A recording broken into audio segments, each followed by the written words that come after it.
What's up, geeks and gamers? It's John here, coming to you with another video, and actually this is my first video for Geeks and Gamers, so I really can't come to you with another video. But anyways, today we are going to be talking about the 5 reasons why I believe that Captain Marvel will fail. And what I mean by fail is not necessarily crash, burn, bomb like Solo did at the box office. No, I'm not talking about that kind of failing, but the kind of failing that I am talking about is failing to meet the expectations that Marvel has for this film at the box office. That's what I am talking about. Now, the one thing that Captain Marvel does have going for it is that it is the lead-in film to the biggest movie of 2019. That, of course, being Avengers 4, the sequel to Infinity War, which happened to gross, $2 billion. So, yeah, it is a highly anticipated film. But even with that said, even with Captain Marvel being the lead-in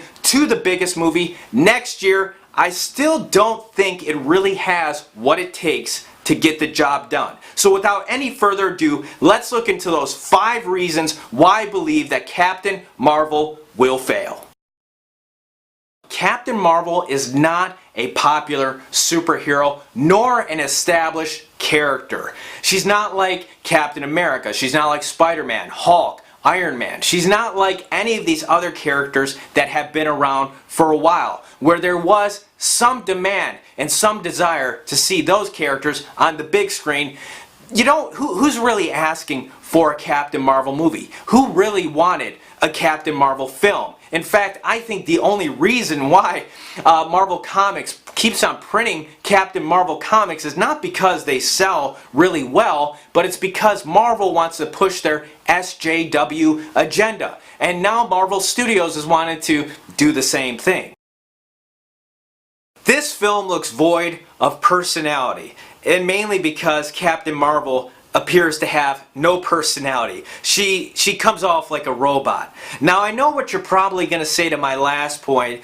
You know, what about Guardians of the Galaxy? That movie had a bunch of obscure characters from the 80s that we never even heard about, and that film did really, really well for Marvel.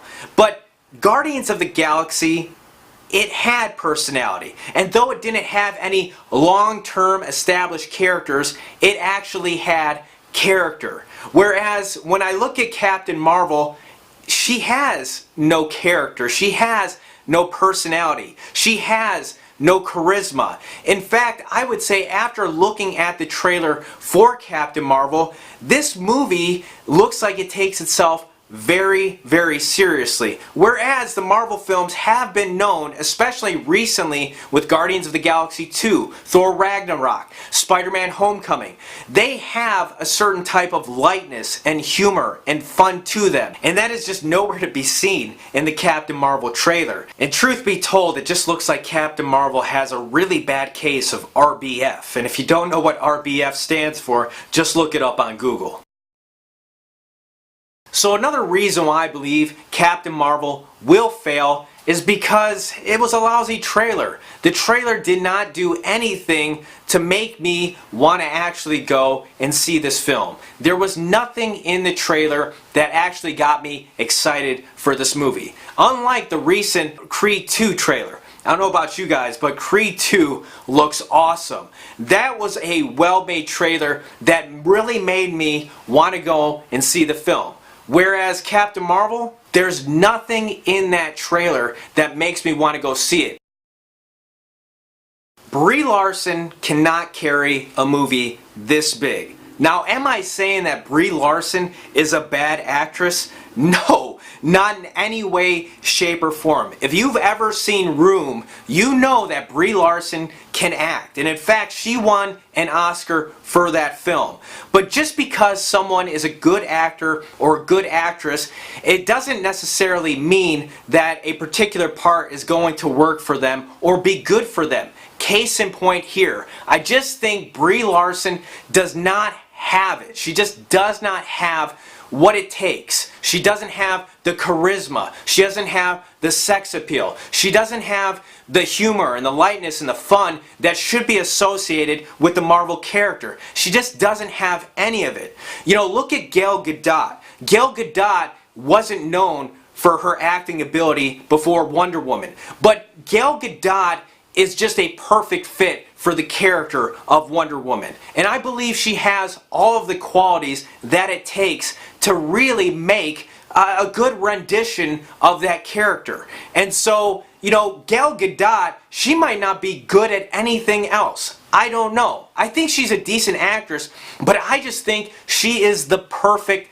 Wonder Woman. She has it. She has what it takes to play that role. When you compare Brie Larson to Robert Downey Jr., Chris Pratt, Chris Hemsworth, Chris Evans, that's a lot of Chris's. But when you compare her to those guys, this is just unproven territory for Brie Larson. She's never been the big star of a big production, a big time event film like this, and I just don't think she has what it takes to bring in the big numbers that those other actors I've listed before do.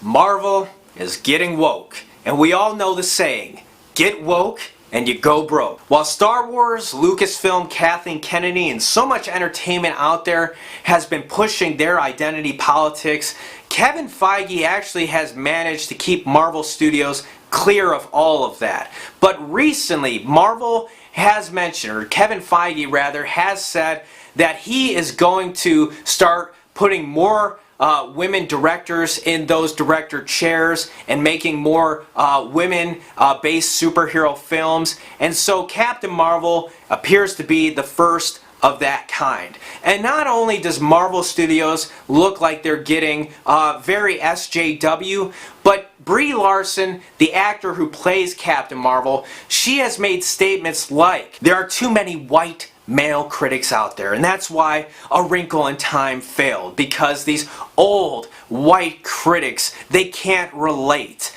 And no, that's not the case. A Wrinkle in Time failed because A Wrinkle in Time just wasn't a good movie. Can we just call it how it is? But Brie Larson wants to blame older white males. And if there's anything the short-term history has proven, when entertainment mingles with identity politics and getting woke, you just get broke. I mean, that's just what happens. So it's just better to stay clear of all the politics and just keep your movie free of that. And unfortunately, it looks like Marvel, you know, they've got the HER that's standing out in Hero in the trailer. It just looks like they're kind of diving headfirst into the SJW-ness and the wokeness, and it's just not a good business model, not a good plan.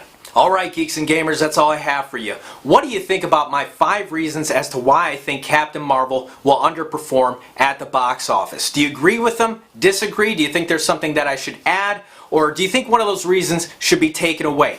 Let us know in that comment section below. I want to thank you for watching. If you like this video, make sure you give it a big thumbs up. Also, if you like this video, then make sure you subscribe to my channel. You can find it in the description below. And while you're at it, if you are not subscribed to Geeks and Gamers, then make sure you smash that subscribe button. Thanks again for watching. We'll see you next time.